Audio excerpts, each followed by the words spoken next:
Good morning students. ఈ రోజు class లో మనం inter first year syllabus start చేద్దామండి. ఇంటర్ ఫస్ట్ ఇయర్ సిలబస్ లో ఫస్ట్ టాపిక్ ఏంటంటే physical power.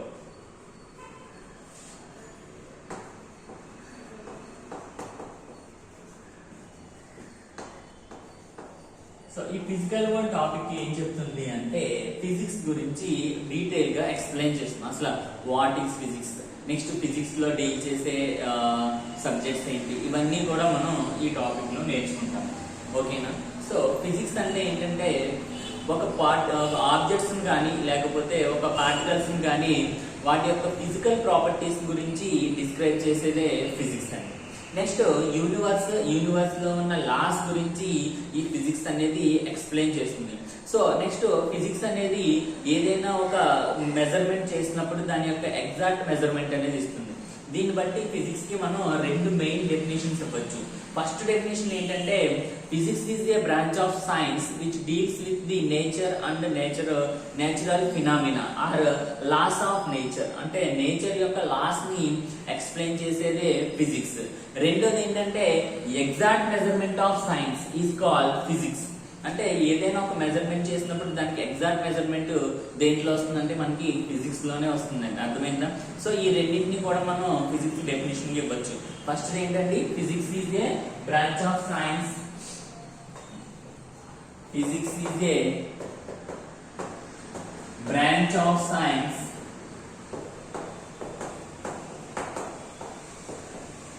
which deals with the branch of science which deals nature and natural phenomena, which deals nature and natural phenomena are laws of nature.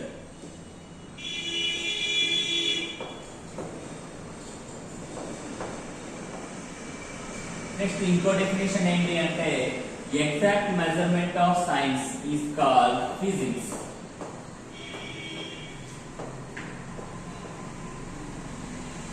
Exact measurement of science is called physics.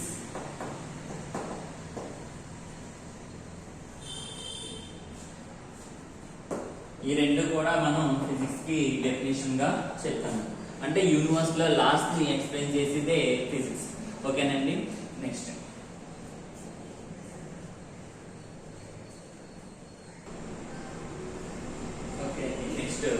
Technology physics. Technology physics కి relation.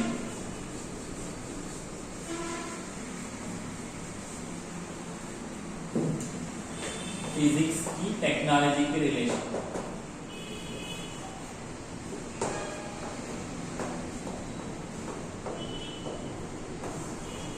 पर ఇది ఎలా ఉందంటే interlink. అంటే physics gives technology, technology always gives physics. వీటికి some example చూద్దాం. For example physics లో మనం సిలికాన్ చిప్ ని ఫైండ్ అవుట్ చేస్తాం.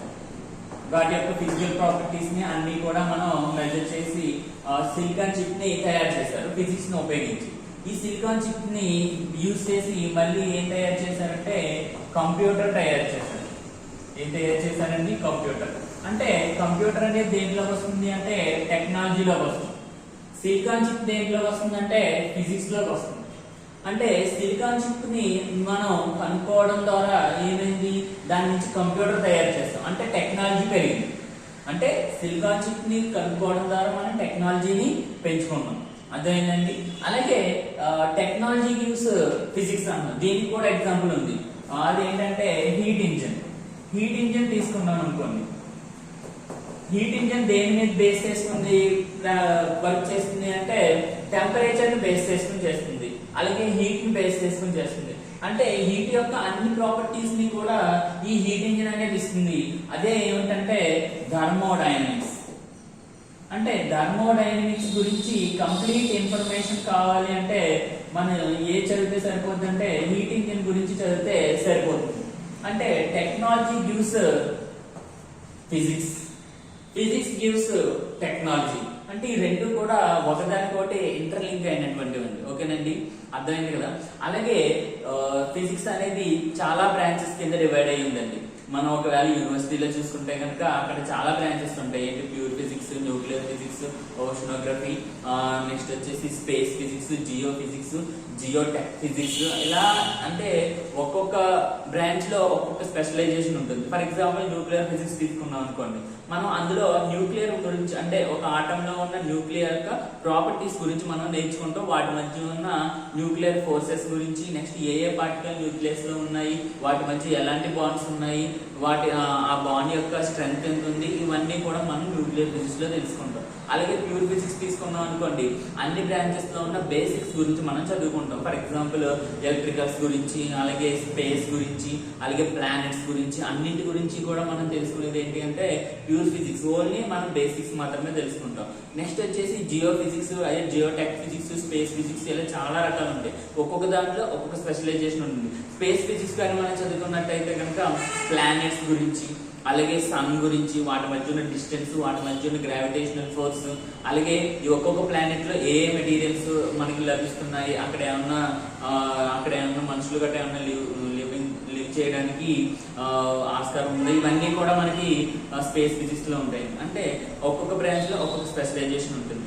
నెక్స్ట్ వచ్చేసి మనకి ఈ ఫస్ట్ ఇయర్ లో ఫిజిక్స్ లో మనం తెలుసుకున్నది ఏంటంటే స్టాటిస్టిక్స్, కైనమాటిక్స్, డైనమిక్స్ గురించి కూడా మనం తెలుసుకుంటాము. అసలు ఈ స్టాటిస్టిక్స్ అంటే ఏంటి, కైనమాటిక్స్ అంటే ఏంటి, డైనమిక్స్ అంటే ఏంటి ఒకసారి మనం చూద్దాం.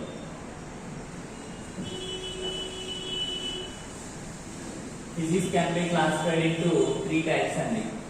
అంటే మనం ఈ చాప్టర్ వరకు అదేంటి అంటే first the kinematics, first the statics, రెండోది వచ్చేసి కైనమాటిక్స్,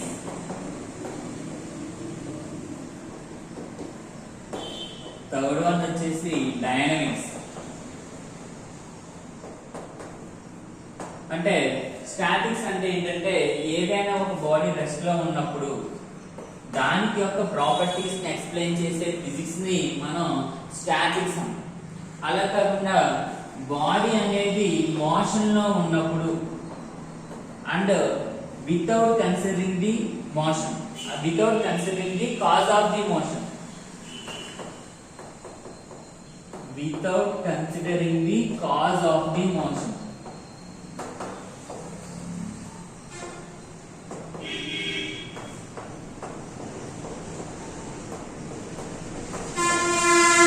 అంటే ఫర్ ఎగ్జాంపుల్ ఈ చాక్ పీస్ ఉందండి. ఈ చాక్ పీస్ నేను ఏం చేస్తున్నానంటే జస్ట్ ఇలా త్రో చేస్తే అది ఏమైందండి మోషన్ లోకి వచ్చింది కానీ మోషన్ లోకి రావడానికి దానికి ఏం చేశానని నేను ఫోర్స్ అనేది అప్లై చేశాను. అంటే నేను అప్లై చేసిన ఫోర్స్ గురించి మాట్లాడడం కానీ అది మోషన్ లోకి వచ్చిన తర్వాత ఎంత స్పీడ్ తో వెళ్ళింది, ఎంత డిస్టెన్స్ వెళ్ళింది, ఎంత యాక్సలరేషన్ తో వెళ్ళింది, ఎంత హైట్ లో వెళ్ళింది, ఇవన్నీ మెజర్ చేస్తాం. అది ఏ బ్రాంచ్ చెందుతుందంటే కైనమాటిక్స్ కి చెందుతుందండి. దేనికి చెందుతుందండి? కైనమాటిక్స్. నెక్స్ట్ వచ్చేసి డైనమిక్స్ కూడా మోషన్ ఆఫ్ ది ఆబ్జెక్ట్ గురించి ఎక్స్ప్లెయిన్ చేస్తుంది. బట్ ఇక్కడ ఏమవుతుందంటే with considering the cause of the motion. అంటే ఇక్కడ ఏం చేస్తానంటే కాజ్ ఆఫ్ ది మోషన్ ని కన్సిడర్ చేసుకుంటాం. అంటే నేను ఆ బాడీని ఇలా త్రో చేసినప్పుడు ఎంత ఫోర్స్ తో త్రో చేశాను, ఏ డైరెక్షన్ లో త్రో చేశాను అనేది కూడా మనం ఎక్కడ కన్సిడర్ చేస్తామంటే డైనమిక్స్ లో కన్సిడర్ చేస్తాము. అర్థమైంది కదా? ఫిజిక్స్ ని మామూలుగా ఆబ్జెక్ట్స్ యొక్క మోషన్ గురించి ఎక్స్ప్లెయిన్ చేయడంలో 3 టైప్స్ గా క్లాసిఫై చేశారు: స్టాటిక్స్, కైనమాటిక్స్, డైనమిక్స్. ఓకేనండి. సో స్టాటిక్స్ అంటే ఏంటి? It is a branch of physics which deals with the rest objects at rest. అలా కాకుండా రెండోది ఏంటంటే కైనమాటిక్స్ అంటే ఏంటంటే it is a branch of physics which deals with the motion of the object without considering the cause of the motion. అలాగే third one వచ్చేసి dynamics అంటే ఏంటంటే it is also a branch of physics which deals with the motion of the object with considering the cause of the motion. ఓకేనండి. Next వచ్చేసి మన యొక్క universe లో కొన్ని ఫోర్సెస్ ఎగ్జిస్ట్ అయినాయి. ఫర్ ఎగ్జాంపుల్ ఎర్త్ అనేది సన్ చుట్టూ రివాల్వ్ అవుతుంది. అంటే వీటి మధ్యన ఎలాంటి మెటీరియల్ లేదు, అలాగే సమ్ డిస్టెన్స్ వరకు ఎలాంటి మీడియం లేదు. అయినా కూడా ఇవి ఏమవుతుంది అంటే కరెక్ట్ గా పర్టికులర్ డిస్టెన్స్ లో పర్టికులర్ రేడియస్ తో సన్ చుట్టూ రివాల్వ్ అవుతున్నాయి. అంటే సన్ కి దగ్గరగాను వెళ్ళిపోతలేదు, సన్ నుంచి దూరంగాను వెళ్ళిపోతలేదు. అంటే ఈ రెండింటి మధ్యలో ఏముంది? ఏదో ఒక ఫోర్స్ ఎగ్జిస్ట్ అయింది, ఆ ఫోర్స్ ఏంటి అని క్యాలిక్యులేట్ చేశారు. అలాగే మీకు న్యూటన్స్ లాస్ గురించి తెలిసింది. అలాగే న్యూటన్స్ లాస్ బేస్ చేసుకుని మనకి గ్రావిటేషనల్ ఫోర్స్ అనేది వచ్చింది. అర్థమైందండి. సో దీనికి ఒక చిన్న స్టోరీ ఉంది. ఏంటి అంటే న్యూటన్ అనే సైంటిస్ట్ ఒక యాపిల్ చెట్టు కింద కూర్చున్నాడు. యాపిల్ చెట్టు కింద కూర్చున్నప్పుడు ఒక చిలక వచ్చి యాపిల్ని కొరికితే ఏమైందంటే అది కింద పడింది. అప్పుడు న్యూటన్ అది తీసుకుని తినేయకుండా, అసలు ఈ యాపిల్కి మామూలుగా అయితే మనం అందరూ ఏం చేస్తామంటే యాపిల్ తీసుకుని తినేస్తాం, కానీ న్యూటన్ ఏం చేస్తాడంటే అది కింద పడినప్పుడు అది తినేయకుండా, ఏంటి యాపిల్ చిలక కొరికినప్పుడు పైకి వెళ్లకుండా కిందకే ఎందుకు పడుతుంది అని చెప్పి ఆ తర్వాత ఏం చేశాడు, చాలా కొన్ని స్టోన్స్ తీసుకుని పైకి వేసడం, మళ్ళీ అవి కిందకి రావడం. ఏ ఆబ్జెక్ట్ అయినా సరే పైకి విసురుతుంటే అది ఏమవుతుందంటే కిందకి పడిపోతుంది. అప్పుడు ఏం చేశాడంటే ఈ న్యూటన్ చాలా చాలా ఎక్స్పెరిమెంట్లు చేసి ఎర్త్కి అట్రాక్షన్ చేసే కెపాసిటీ ఉంది, అంటే ఎర్త్ దాని పైన ఉన్న ప్రతి ఆబ్జెక్ట్ మీద సమ్ ఫోర్స్ యాక్ట్ చేస్తుంది. ఆ ఫోర్స్ ఏంటి అంటే గ్రావిటేషనల్ ఫోర్స్ అని చెప్పాడు. ఏం చెప్పాడండి? Gravitational force.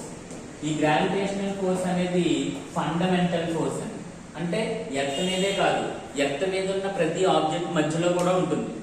ఇది దేని మీద డిపెండ్ అవుతుందంటే మాస్ మీద డిపెండ్ అవుతుంది. దేని మీద ఇండిపెండెంట్ అవుతుందంటే మీడియం మీద ఇండిపెండెంట్ అవుతుంది. అంటే దీనికి మీడియం అవసరం లేదు. ఓకేనండి. ఇప్పుడు యూనివర్స్ లో ఉన్న కొన్ని ఫోర్సెస్ గురించి మనం తెలుసుకుందాం.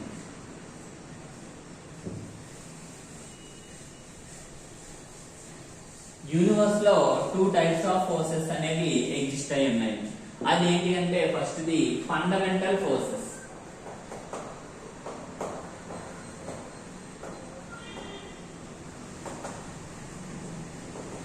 Fundamental forces. రెండోది ఏంటి అంటే derived forces.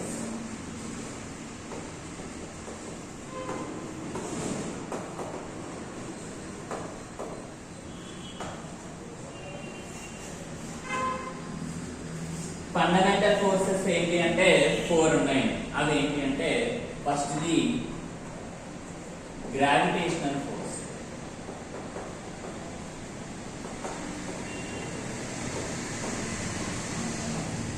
Second one electromagnetic force,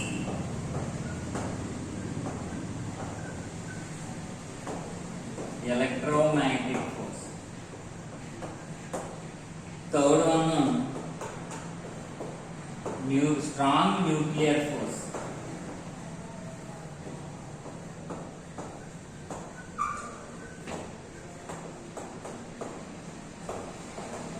strong nuclear force. Next fourth one week nuclear force.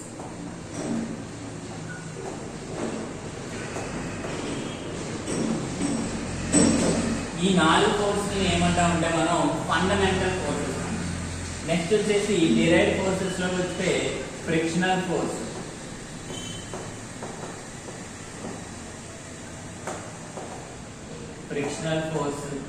Muscular force,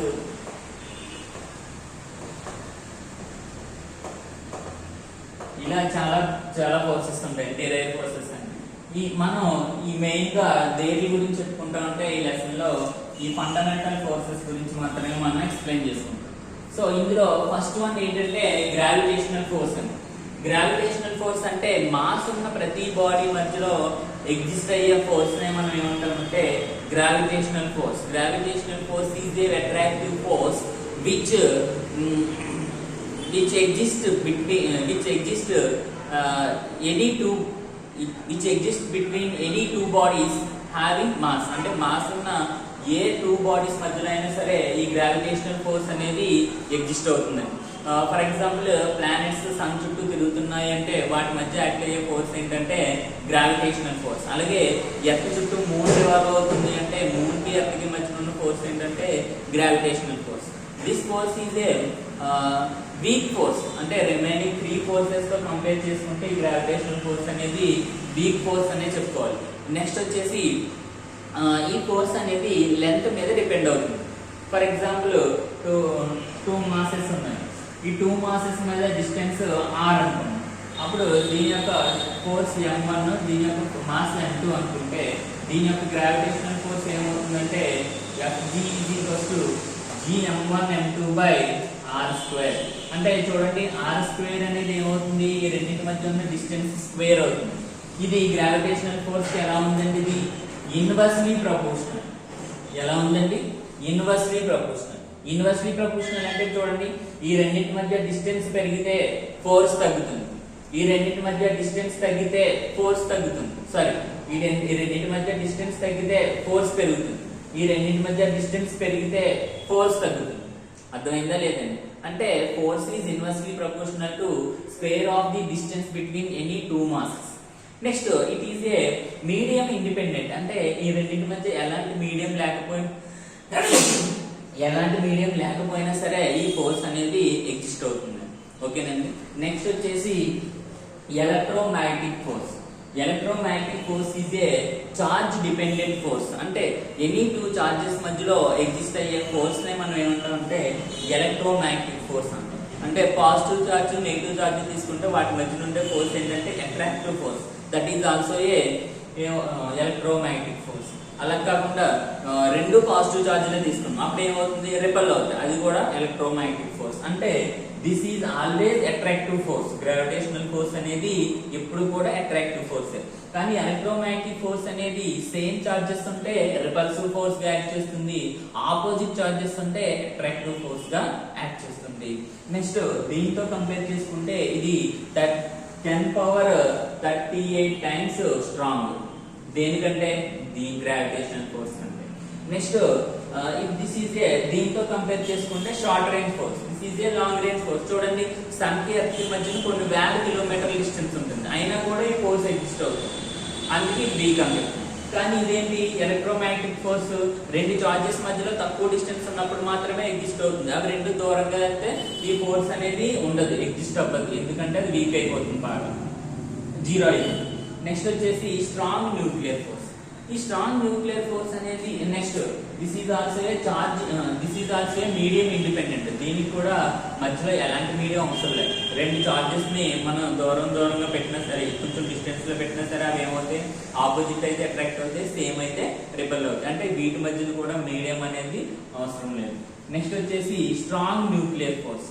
this force exist in nucleus. అంటే ఏదైనా ఒక న్యూక్లియస్ తీసుకుంటే ఆ న్యూక్లియస్ లో ఏముంటాయండి, ప్రోటాన్స్, న్యూట్రాన్స్. ప్రోటాన్స్ అంటే పాజిటివ్ చార్జ్, న్యూట్రాన్స్ అంటే చార్జ్ లెస్. ఈ రెండింటి మధ్య ఎగ్జిస్ట్ అయ్యే ఫోర్స్ ఏంటి అంటే న్యూక్లియర్ ఫోర్స్. ఈ న్యూక్లియర్ ఫోర్స్ అనేది టూ టైప్స్ గా ఉంది.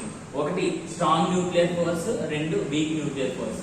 ఈ స్ట్రాంగ్ న్యూక్లియర్ ఫోర్స్ అంటే నార్మల్ గా ప్రోటాన్ కి న్యూట్రాన్ కి మధ్యలో ఎగ్జిస్ట్ అయ్యే ఫోర్స్.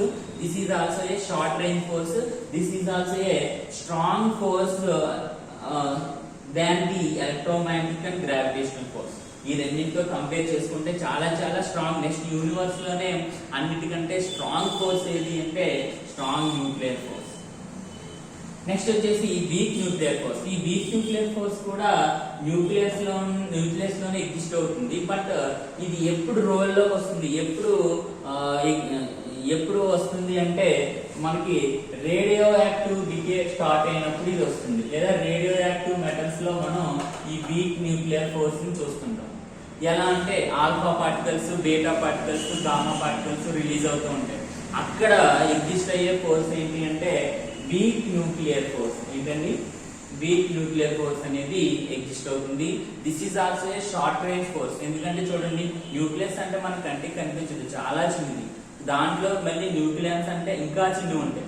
వాటి మధ్యలో ఎగ్జిస్ట్ అయ్యే ఫోర్స్ ఈ nuclear force. Strong nuclear force or weak nuclear force. ఇది very very short range force. ఓకేనండి. This is also a charge independent force. అంటే ప్రోటాన్ కి మధ్యనైనా ఎగ్జిస్ట్ అవుతుంది, ప్రోటాన్ కి న్యూట్రాన్ కి మధ్యనైనా ఎగ్జిస్ట్ అవుతుంది, లేదా న్యూట్రాన్ కి మధ్యనైనా ఎగ్జిస్ట్ అవుతుంది. కాబట్టి this is also a charge independent force. ఈ ఫోర్ ఫోర్సెస్ ని మనం ఏమంటామంటే ఫండమెంటల్ ఫోర్సెస్ అంటాం. నెక్స్ట్ వచ్చేసి డిరైవ్ ఫోర్సెస్. ఈ డిరైవ్ ఫోర్సెస్ గురించి కూడా మనం తెలుసుకోవాలి. ఫ్రిక్షనల్ ఫోర్స్ అంటే తెలుసు కదండి, టూ రఫ్ సర్ఫేసెస్ ఉన్నాయి, ఒక సర్ఫేస్ మీద ఇంకో సర్ఫేస్ మూవ్ అవుతున్నప్పుడు వాటి యొక్క రిలేటివ్ మోషన్ ని అపోజ్ చేస్తూ ఒక ఫోర్స్ అనేది రోల్ లోకి వస్తుంది. ఆ ఫోర్స్ ఏంటి అంటే ఫ్రిక్షనల్ ఫోర్స్. ఈ ఫ్రిక్షనల్ ఫోర్స్ ఏం చేస్తుందంటే ఒక టైంలో హీట్ ని ప్రొడ్యూస్ చేస్తుంది, అదే విధంగా ఆబ్జెక్ట్స్ ని డ్యామేజ్ చేస్తుంది కూడా. ఫర్ ఎగ్జాంపుల్ మన ఇంట్లో ట్యాప్ ఉంటుంది, మనం ట్యాప్ ని ఎక్కువగా యూజ్ చేసే కొద్ది ఏమవుతుందంటే ఈ ట్యాప్ లోపల 2 సర్ఫేసెస్ ఉంటాయి కదండి, ఆ 2 సర్ఫేసెస్ మధ్యన ఫ్రిక్షన్ అనేది ప్రొడ్యూస్ అయ్యి ఆ మరలు అరిగిపోయేలా చేస్తాయి. కొద్ది రోజులకి స్మూత్ గా అయిపోతుంది. ఆ స్మూత్ గా అయిపోతే ఏముంటుందంటే అక్కడ ఫ్రిక్షన్ అనేది ఉండదు. అప్పుడు ఏమవుతుందంటే వాటర్ అనేది లీక్ అయిపోతూ ఉంటుంది. అర్థమైందా? అంటే ఫ్రిక్షన్ అనేది ఏం చేస్తుందంటే ఒక్కొక్కసారి మనకి ఫ్రెండ్ లాగా యాక్ట్ చేస్తుంది, ఒక్కొక్కసారి ఎనిమీ లాగా యాక్ట్ చేస్తుంది. ఫర్ ఎగ్జాంపుల్ మనం ఫ్లోర్ మీద నడవాలి అంటే కన్ఫామ్ గా మన ఫుట్ కి ఆ సర్ఫేస్ కి మధ్యన ఫ్రిక్షన్ అనేది ఎగ్జిస్ట్ అవ్వాలి, అప్పుడే మనం ఫ్రంట్ కి నడవగలుగుతాం. అలా కాకుండా ఫ్రిక్షన్ లేకుండా సర్ఫేస్ అనేది బాగా స్మూత్ గా ఉందనుకోండి, అప్పుడు ఏమవుతుంది, మనం స్కిడ్ అయిపోయి పడిపోతాం. అంటే అక్కడ ఫ్రిక్షన్ మనకి ఫ్రెండ్ లా యాక్ట్ అవుతుంది. అలా కాకుండా ఏదైనా బోల్ట్లు గట్ట బిగిస్తూ ఉన్నాం అస్తమానం మెషిన్ కి, అప్పుడు ఏమవుతుందంటే ఆ బోల్ట్లకి అక్కడ ఉన్న దానికి మధ్యన ఏమవుతుందంటే ఫ్రిక్షన్ అనేది ప్రొడ్యూస్ అయ్యి ఆ మరలు అరిగిపోయేలా చేస్తుంది, అక్కడ మిషన్ పాడైపోతుంది. అంటే అక్కడ ఎనిమీలా యాక్ట్ చేస్తుంది. అంటే ఒకసారి మనకి ఫ్రెండ్ లా యాక్ట్ చేస్తుంది, ఒకసారి ఎనిమీలా యాక్ట్ చేస్తుంది. ఎవరు అంటే ఫ్రిక్షనల్ ఫోర్స్.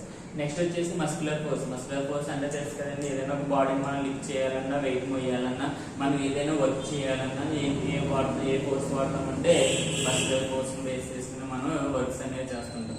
అలాగే డిరైవ్డ్ ఫోర్సెస్ అనేవి ఇంకా చాలా ఫోర్సెస్ ఉంటాయి. అర్థమైంది కదండి?